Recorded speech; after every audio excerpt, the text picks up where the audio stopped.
Irma lunged at me, and it took her brother and Jessica to try to hold her back. She was waving her arms around, trying to hit him and grab him. She went after him with the intention of hurting him.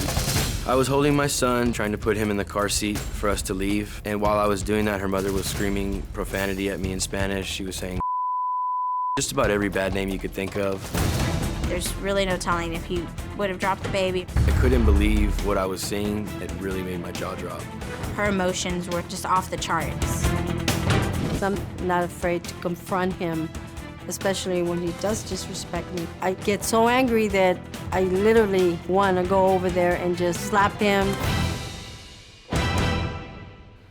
Well, it gets worse. Seth and Irma say their worst confrontation was the day Jessica gave birth.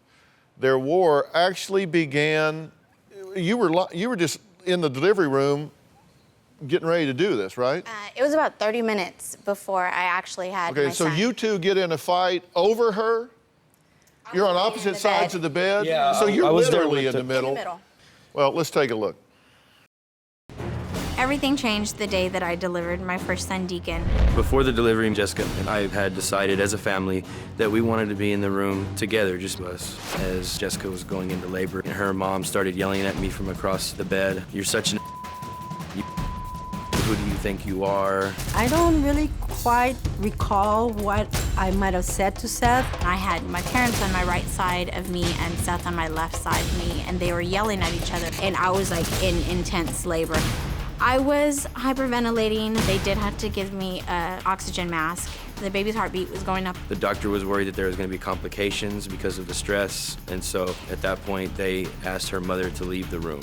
We felt like strangers out in the lobby, like we were just nobody. We didn't even feel like grandparents at that time.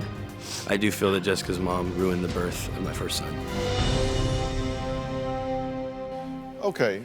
Irma, You know, Dr. Phil, I see that, and the argument in the birthing room was when the doctor turned around and asked, because I was not in there arguing, the doctor asked who is going to be in the delivery room.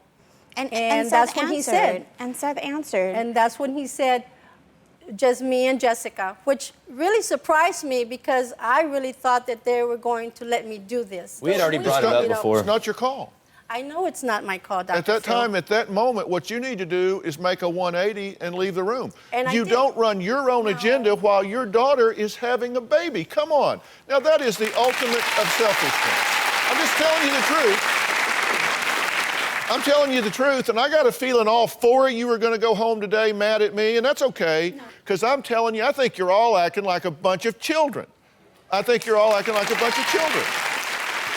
You've done a wonderful job raising this young woman, Yes. and nobody's saying that And you I will haven't. continue to. She is my daughter. And She's your grown daughter. She's my grown daughter, and I Who will now has be, her own family. Right, but I will always be part of my grandchildren's life also. You know, for Seth to tell me that I'm not ever going to see them, you know, he's putting a lot of fire in there too. That's something I may have said out of anger, and I know I would never keep her from them. Well, then don't say it. That's a But cheap you shot. have, Seth. That You is a have. cheap shot. It is emotional extortion to threaten your mother-in-law with your child, to say you will never see your grandchild again. That is a cheap shot, and it is something that she does not deserve. And what's more, your child doesn't deserve that. Extended completely family feel and backed into a grandmothers are corner. very important. I just feel completely backed into a corner by the family because I've tried to be a part of the family. I've tried to get along with everybody, and it just seems like I'm an outcast, and they just want to have the life with them, and it includes me. We're a family, and we stick together. Okay, but now, listen, you're not Beaver Cleaver in this thing.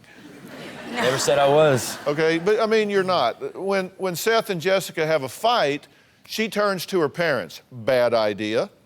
And ends up going over to their house. So what happened? Let me tell you what happens when y'all do that. You go over and dump all the trash on your parents, and that's all they get. They're not there for the makeup. They're not there for the, I hope they're not. They're not there for all that good stuff at the end.